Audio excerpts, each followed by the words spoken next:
কেৱল মোৰ ল'ৰা আৰু মই থকা মোৰ নিজৰ ঘৰখনত এনেকুৱা কিবা এটা হ'ব পাৰে বুলি মই কেতিয়াও কল্পনাও কৰিব পৰা নাছিলোঁ। মোৰ স্বামীৰ মৃত্যু হৈছিল 7 বছৰ আগতে।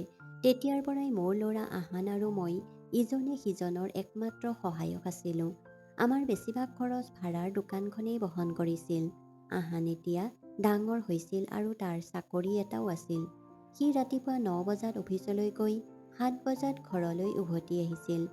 ঘৰত মই দিনত অকলে আছিলোঁ। দিনত এগৰাকী কাম কৰা বাই আহি কাম শেষ কৰি তাৰপিছত তাই গুচি যায়। কিন্তু যোৱা কেইমাহমানৰ পৰা মোৰ এনে লাগিছিল যেন কোনোবাই মোক চাই আছে। বিশেষকৈ গা ধুবলৈ যাওঁতে এনে লাগিছিল যেন কাৰোবাৰ চকু মোৰ ওপৰত নিবদ্ধ হৈ আছে। মই ভাবিলোঁ হয়তো মোৰ ভ্ৰম, আৰু মই ইয়াক আওকাণ কৰিলোঁ। মোৰ ৱাছৰুমত এটা কম পোহৰৰ লাইট আছিল। সদায় বন্ধ কৰি ৰাখিলোঁ। ইয়াৰ পিছতো মই সদায় অনুভৱ কৰিছিলোঁ কোনোবাই মোক চাই আছে। এই অদ্ভুত অনুভৱে মোক অনবৰতে অস্থিৰ কৰি ৰাখিছিল। এদিন সাহস গোটাই আহানৰ কোঠাত সোমালোঁ, তাক নোকোৱাকৈ। তাতে তাৰ মোবাইলটো পাইছিলোঁ আৰু মই থতমত খাইছিলোঁ। যি দেখিলোঁ সেইটোৱে মোক ভিতৰলৈকে জোকাৰি গ'ল। আহানে মোৰ গা ধোৱাৰ ভিডিঅ' ৰেকৰ্ড কৰিছিল। এই সকলোবোৰ দেখি মই থতমত খালোঁ। চিঞৰিবলৈ ধৰিও ৰৈ গ'লোঁ। কেনেকৈ বা কিয় এনেকুৱা হ'ল মই বুজিব পৰা নাছিলোঁ। মোৰ নিজৰ ল'ৰাটোক মই সদায় আত্মবিশ্বাসেৰে চাইছিলোঁ। মোৰ লগত সি এনেকুৱা ঘৃণনীয় কাম কৰি আছিল। মই বিশ্বাস কৰিব পৰা নাছিলোঁ যে এইটো মোৰ কলিজাৰ টুকুৰা, মোৰ চকুৰ সন্মুখত ডাঙৰ হোৱা দেখা একেটা আহান। মই কিছুদিন এই কথাটো নিজৰ পৰাও লুকুৱাবলৈ চেষ্টা কৰিছিলোঁ। আহানক কেনেকৈ ক'ম তাক লৈ মই সমস্যাত পৰিছিলোঁ, কাৰণ সি মোৰ ল'ৰা আৰু এনেকুৱা এটা বিষয় ইমান গুৰুতৰ কেনেকৈ সমাধান হ'ব। মই কি কৰিব লাগে বুলি ভাবি বহু ৰাতি টোপনি নোহোৱাকৈ পাৰ কৰিলোঁ। আহানে আগৰ দৰেই স্বাভাৱিক কাম কৰি আছিল, যেন একো হোৱা নাই। কিন্তু তাৰ প্ৰতি মোৰ ভাৱমূৰ্তি সলনি হৈ গৈছিল। এদিন ৰাতি মই আহানৰ কোঠাত সোমালোঁ। লেপটপত সি কিবা এটা চাই আছিল। মোৰ উপস্থিতিও সি লক্ষ্য কৰা নাছিল। মই তাৰ ফালে চালোঁ আৰু তাৰ পিছলৈ ঘূৰিলোঁ। এই পৰিস্থিতিৰ সৈতে মোকাবিলা কৰিব নাজানিছিলোঁ। মই সম্পূৰ্ণ বিধ্বস্ত হৈ পৰিলোঁ। মোৰ এনে লাগিল যেন মই এটা ভয়ংকৰ ষড়যন্ত্ৰৰ বলি হৈছোঁ আৰু তাৰ পৰা ওলাই অহাৰ কোনো উপায় নাছিল। এই ঘটনাই মোৰ জীৱনটো সম্পূৰ্ণৰূপে সলনি কৰি পেলালে। নিজকে অসহায় আৰু অকলশৰীয়া অনুভৱ কৰিলোঁ। এই বিষয়টো কেনেকৈ সমাধান কৰিম মই নাজানিছিলোঁ। মোৰ অৱস্থা এনেকুৱা আছিল যে কাৰো লগত এই বিষয়ে কথা পতাটো কঠিন হৈ পৰিছিল। মই তাৰ ওচৰলৈ গৈ গাখীৰৰ গিলাচটো কাষৰ টেবুলখনত থৈ দিলোঁ। ঘূৰি অহাৰ আগতেই দেখা দৃশ্যটোৱে মোক স্তম্ভিত কৰি তুলিলে। হঠাতে সি ক'বলৈ ধৰিলে, এইটোৱেই নেকি কাৰোবাৰ কোঠাত সোমোৱাৰ নিয়ম? দৰজাত নক কৰিব লাগে। তাৰ কথাত মই স্তম্ভিত হৈ পৰিলোঁ। কিন্তু তেতিয়াই মনত পৰিল সি মোৰ নিজৰ ল'ৰা। মই খৰধৰকৈ কোঠাটোৰ পৰা ওলাই আহি মোৰ বিচনাত বহিলোঁ, হাত দুখন মূৰত ধৰি। কাৰণ মোৰ মনত যি আছিল কিবা এটা চলি আছিল। ই মোক স্তম্ভিত কৰি পেলাইছিল। নিজৰ ল'ৰাটোৰ কথা এনেকৈ কেনেকৈ ভাবিব পাৰিলোঁ? সি মোৰ নিজৰ ল'ৰা আছিল। তথাপিও কিয় এনেবোৰ চিন্তা মোৰ মনলৈ আহিছিল? সেইদিনা কাপোৰ শুকুৱাই থাকোঁতে হঠাতে ছাদৰ পৰা কোনোবাই মোৰ ফালে চাই থকা যেন লাগিল। ভালকৈ চালোঁ, কিন্তু তাত কোনো নাছিল। যদিও মই একেবাৰে নিশ্চিত আছিলোঁ যে মাত্ৰ কেইমুহূৰ্তৰ আগতে কোনোবাই মোক চাই আছিল। মোৰ এনে লাগিল যেন কোনোবাই হয়তো চাই আছে, মোক চাগে মোবাইল ফোনটোৰে ফটো তুলি লৈছে। মোৰ হৃদয়খন ধপধপাই উঠিবলৈ ধৰিলে। আমি এই চুবুৰীটোত থকা প্ৰায় এবছৰ হ'ল, আৰু সেই সময়ছোৱাত মোৰ সদায় এনে লাগিছিল যেন কোনোবাই মোক চাই আছে, কাৰোবাৰ চকু মোৰ ওপৰত নিবদ্ধ।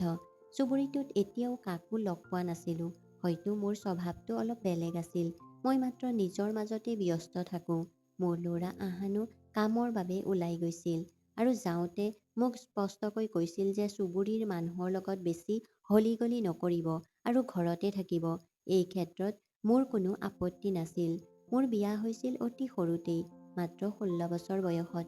মোৰ স্বামী মোতকৈ 17 বছৰৰ ডাঙৰ আছিল আৰু আমাৰ বিয়াৰ 9 বছৰৰ পাছত তেওঁৰ মৃত্যু হৈছিল। 25 বছৰ বয়সত মই বিধৱা হৈ পৰিলোঁ। গতিকে মানুহে মোক সদায় বেলেগ মনোভাৱেৰে চাইছিল। প্ৰায়ে মোৰ ল'ৰা আৰু মই ওলাই গ'লে মানুহে মোক ভনীয়েক বুলি ভুল কৰিছিল। হয়তো এই কথাই আহানক আমনি কৰিছিল। সেইবাবে সি মোক ঘৰৰ পৰা ওলাই যাবলৈ মানা কৰিছিল। সি মোক সদায় পাতল ৰঙৰ কাপোৰ পিন্ধিবলৈ কৈছিল। সি মোক কৈছিল, আপুনি মোৰ দেউতাৰ বিধৱা আৰু মই আপোনাক এই ৰূপতেই ভাল পাওঁ। মই তাৰ মন্তব্যক আওকাণ কৰিলোঁ। মোৰ বিষয়ে সি কি ভাবিব পাৰে সেয়া মোৰ মনলৈ কেতিয়াও অহা নাছিল। তাৰ পাছত হঠাৎ আন এক ঘটনা ঘটিল। এদিন ঘৰৰ ভিতৰত থাকোঁতে মোৰ খিৰিকীৰে কোনোবাই চাই থকা যেন লাগিল। বাহিৰলৈ চাওঁতে দেখিলোঁ কোনোবা এজনে বিপৰীত টেৰেছত থিয় হৈ আছে। তেওঁৰ চকু মোৰ ওপৰত নিবদ্ধ হৈ আছে। মই তাক ভালদৰে চাবলৈ চেষ্টা কৰিলোঁ, কিন্তু সি লুকাই থাকিল। এই চিন্তাই মোক আৰু অধিক উদ্বিগ্ন কৰি তুলিলে যে আহানেতো মোৰ ভিডিঅ' বনোৱা নাই। নিজৰ লগতেই যুক্তি দিবলৈ চেষ্টা কৰিলোঁ, কিন্তু মনটো শান্ত নহ'ল। ঠিক তেতিয়াই দুৱাৰত টোকৰ পৰিল। মই ভাবিছিলোঁ আহান কামৰ পৰা উভতি আহিছে, গতিকে খুলি দিলোঁ। কিন্তু দুৱাৰ মুখত থিয় হৈ থকা জন আহান নহয়। এজন ডেকা, প্ৰায় ২৫ বছৰীয়া। মোক দেখাৰ লগে লগে সি হাঁহিবলৈ ধৰিলে। হাতত বিৰিয়ানীৰ প্লেট এখন আছিল। তাৰ প্লেটখন লৈ দেখিলোঁ সি ভিতৰলৈ আহিবলৈ চেষ্টা কৰি আছে। কিন্তু মই তাৰ সন্মুখত থিয় হৈ ক'লোঁ, বোপাই, ইয়াত ৰ'বা, মই তোমাৰ প্লেটখন খালী কৰি ঘূৰাই দিওঁ। সি আচৰিত হৈ ক'লে, তুমি মোক বোপাই বুলি কিয় মাতিছা? মই ইমান সৰু নহয় যে তুমি মোক ল'ৰা বুলি ক'বা। তুমি মোতকৈ মাত্ৰ কেইবছৰমান ডাঙৰ, গতিকে মোক বোপাই বুলি নক'বা। এই কথা শুনি মই তাৰ ফালে ভালদৰে চাই ক'লোঁ, মোৰ ল'ৰাটো নিশ্চয় তোমাৰ বয়সৰ। এই কথা শুনি সি দুখী হৈ পৰিল। সি আচৰিত হৈ ক'লে, সেই ল'ৰাটো তোমাৰ ল'ৰা? মই ভাবিছিলোঁ সি হয়তো তোমাৰ সৰু ভাইটি। এই বুলি কৈ সি সহজেই মোৰ ঘৰত সোমাই গ'ল। তাক দেখি মই আচৰিত হ'লোঁ। কিন্তু আহান আহি পোৱাৰ সময় হ'ল। মোৰ অস্থিৰ হ'বলৈ ধৰিলে। তেতিয়া সি মোক সুধিলে, তোমাৰ নাম কি? মই কঠোৰভাৱে ক'লোঁ, মোৰ নামটো কিয় লাগে? মোক আণ্টি বুলি ক'ব পাৰিবা। হাঁহি হাঁহি সি ক'লে, নাই, তোমাক মোৰ আণ্টি বুলি ক'ব পৰা বয়স যেন নালাগে। তুমি যথেষ্ট ধুনীয়া। মই মাত্ৰ তোমাৰ নামেৰেই মাতিম। তাৰ কথাত মোৰ অলপ খং উঠিবলৈ ধৰিলে, কিন্তু সি জোৰ নিদিলে। তোমাৰ নামটো নোকোৱা নাই মেডাম, অন্ততঃ চাহ একাপ দিয়া। মই তোমাৰ ওচৰ চুবুৰীয়া, মই সেইটোৰ যোগ্য। এনেকৈ কৈ সি আৰামত চকীখনত বহিল। খৰধৰকৈ পাকঘৰলৈ গৈ চাহখিনি উতলিবলৈ গেছত থৈ দিলোঁ। মই চিন্তিত হৈ পৰিছিলোঁ যে আহানে যিকোনো মিনিটতে ঘৰলৈ আহিব পাৰে আৰু এই ল'ৰাটোৰ বিষয়ে সি কি ভাবিব তাৰ কোনো ধাৰণা নাছিল। খৰধৰকৈ চাহ একাপ বাকি তাৰ হাতত তুলি দিলোঁ আৰু ক'লোঁ, তোমাৰ মাক ধন্যবাদ দিয়া বুলি ক'বা আৰু চাহখিনি খাই বাহিৰলৈ ওলাই যাওঁতে দুৱাৰখন বন্ধ কৰি দিবা। পাকঘৰত মোৰ কিছু কাম আছে। আহান যিকোনো মিনিটত আহিব পাৰে আৰু এই ল'ৰাটোৰ লগত বেছি সময় কটাব বিচৰা নাছিলোঁ। প্ৰায় ৫ মিনিট পিছত পাকঘৰৰ বাহিৰৰ পৰা চাহকাপটো আগবঢ়াই দি সি ক'লে, চাহটো বৰ মিঠা আছিল, ঠিক তোমাৰ দৰেই। বহুত ধন্যবাদ। মই আকৌ আহিম আৰু মোৰ পৰিয়ালটোকো লৈ আহিম। এই বুলি কৈ বাহিৰলৈ ওলাই গ'ল। ল'ৰাটো যোৱাৰ লগে লগে মই দুৱাৰ বন্ধ কৰি দিলোঁ। তাৰ কথাই মোক আচৰিত কৰি তুলিলে। মই তেতিয়াও তাৰ কথাবোৰ ভাবি থাকোঁতেই হঠাৎ দুৱাৰত জোৰেৰে টোকৰ মাৰিলে। মই ভয় খাই খৰখেদাকৈ পাকঘৰৰ পৰা ওলাই আহিলোঁ। দুৱাৰৰ ওচৰ পাওঁতে আহানৰ খঙাল মাতটো শুনিলোঁ, দুৱাৰখন খুলি দিয়ক। দুৱাৰখন খুলি দিওঁতে আহান সন্মুখত থিয় হৈ আছিল। খঙত তাৰ চকু দুটা ৰঙা হৈ পৰিল। কঠোৰ মাতেৰে সুধিলে, ঘৰৰ পৰা কোন ওলাই গৈছে? নিজকে নিয়ন্ত্ৰণ কৰি ক'লোঁ যে কোনোবা ওচৰ চুবুৰীয়াৰ ল'ৰা। সি বিৰিয়ানী লৈ আহিছিল। আহানে মোৰ ওচৰলৈ আহি মোৰ চকুলৈ চাই খঙেৰে ক'লে, মই বাৰে বাৰে কৈ আছোঁ, বুজি পোৱা নাই?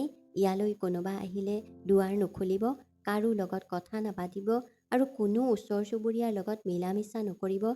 আচৰণ সলনি নকৰিলে কাইলৈৰ পৰা দুৱাৰত তলা মাৰি দিম। এই বুলি কৈ সি খঙেৰে নিজৰ কোঠাৰ ফালে আগবাঢ়ি গ'ল আৰু দুৱাৰখন জোৰেৰে বন্ধ কৰি দিলে। তাৰ আচৰণত মোৰ বৰ বেয়া লাগিল। মোৰ এনে লাগিল যেন মই আহানৰ মাক নহয়, অচিনাকি মানুহ। সি মোক জেলত আবদ্ধ হৈ থকা বন্দীৰ দৰে অনুভৱ কৰাইছিল, যাৰ ইচ্ছা অনস্বীকাৰ্য। এদিন দুয়ো খানা খাই থাকোঁতে সি মোক সুধি থাকিল, দুৱাৰত দেখা ল'ৰাজন কোন? সি মোক বাৰে বাৰে সকীয়াই দিছিল যে আৰু দুৱাৰ মুখত যাতে কাকো নেদেখোঁ। সেই নিশা মোৰ কোঠাত শুই থাকোঁতে এটা অচিনাকি নম্বৰৰ পৰা মেছেজ আহিল। তাত লিখা আছিল, তুমি বৰ ধুনীয়া। মই তোমাৰ লগত বহুত কথা পাতিব বিচাৰোঁ আৰু বিধৱাৰ দৰে পাতল ৰঙৰ কাপোৰ তুমি নিপিন্ধিবা। সেইদিনা পিন্ধা কাপোৰত তোমাক একেবাৰে আকৰ্ষণীয় দেখা গৈছিল। এই মেছেজটো পঢ়ি মই আতংকিত হৈ পৰিলোঁ। ভাবিলোঁ, বিৰিয়ানী আনি দিয়া ল'ৰাজনেই নেকি? এতিয়া মই ভাবিবলৈ ধৰিলোঁ, ৱাছৰুমতো কোনোবাই মোক চাই থকাৰ কথা। এই চিন্তাই মোক ভিতৰৰ পৰা ভাঙি পেলালে। লগে লগে সেই ঠাইৰ পৰা ওলাই আহিলোঁ। মেছেজটো ডিলিট কৰি মোৰ ফোনটো ছুইচ অফ কৰি দিলোঁ। কিন্তু মোৰ ভয় আৰু উদ্বিগ্নতা বাঢ়ি আহিছিল। মোৰ জীৱনটো সদায় অসুবিধাৰে ভৰি আছিল। আহানৰ দেউতাকৰো মোৰ ওপৰত সন্দেহ আছিল। মোতকৈ 25 বছৰৰ ডাঙৰ আছিল। মোক সন্দেহ কৰাৰ অভ্যাস আছিল। তেওঁ সদায় ভাবিছিল যে মোৰ হয়তো আন কাৰোবাৰ লগত প্ৰেমৰ সম্পৰ্ক আছে। মই তেওঁৰ লগত বাৰে বাৰে যুক্তি দিবলৈ চেষ্টা কৰিছিলোঁ, কিন্তু তেওঁ মোক বিশ্বাস কৰা নাছিল। তেওঁৰ সন্দেহ ইমানেই বাঢ়ি গৈছিল যে তেওঁ অনবৰতেই মোৰ লগত থকা আছিল। এদিন গা ধুবলৈ যাওঁতে ৰুমত কোনোবা থকা যেন অনুভৱ হৈছিল। হঠাৎ খোজৰ শব্দ শুনিবলৈ পালোঁ। পলম নকৰি পিছফালৰ পৰা লাঠিৰে মূৰত কোব মাৰিলোঁ। সি অচেতন হৈ পৰিল। কিছু সময়ৰ পাছত যেতিয়া তাৰ চেতনা ঘূৰি আহিল, তেতিয়া সি নিজৰ কাহিনী ক'বলৈ ধৰিলে। সি মোক ক'লে যে সি এজনী ছোৱালীক ভাল পাইছিল যদিও তাইক তালৈ বিয়া নিদিলে। সি আন এজনী ছোৱালীক বিয়া কৰালে। বিয়াৰ 5 বছৰৰ ভিতৰতে এজনী ছোৱালী জন্ম হোৱাৰ পিছত তাৰ পত্নীৰ মৃত্যু হ'ল আৰু সি পুনৰ বিয়া নকৰালে। ছোৱালীজনীক সি অকলেই ডাঙৰ দীঘল কৰি আছিল। ঘৰৰ ওচৰত মোক দেখি তাৰ কামনা জাগি উঠিল যে ইমান ধুনীয়া ছোৱালী এজনী কেনেকৈ তাৰ হাতৰ পৰা সাৰি গ'ল। মোক পতাব বিচাৰিছিল। মই যেতিয়া ৱাছৰুমলৈ যাওঁ, তেতিয়াই সেই সুযোগতেই সি মোৰ ঘৰলৈ আহিছিল। আহি মনে মনে নিজৰ ফোনত ভিডিঅ' ৰেকৰ্ডিং কৰিছিল আৰু মোৰ ফোন নম্বৰটো ল'বলৈ মোৰ ফোনটো চেক কৰিবলৈ চেষ্টা কৰিছিল, যাতে মোৰ লগত যোগাযোগ কৰিব পাৰে।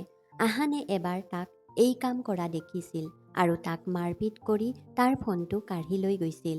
এতিয়া সি তাৰ ফোনটো ঘূৰাই নিবলৈ আহিছিল। আহানে সেইদিনা একেটা ভিডিঅ' চেক কৰি ডিলিট কৰি আছিল।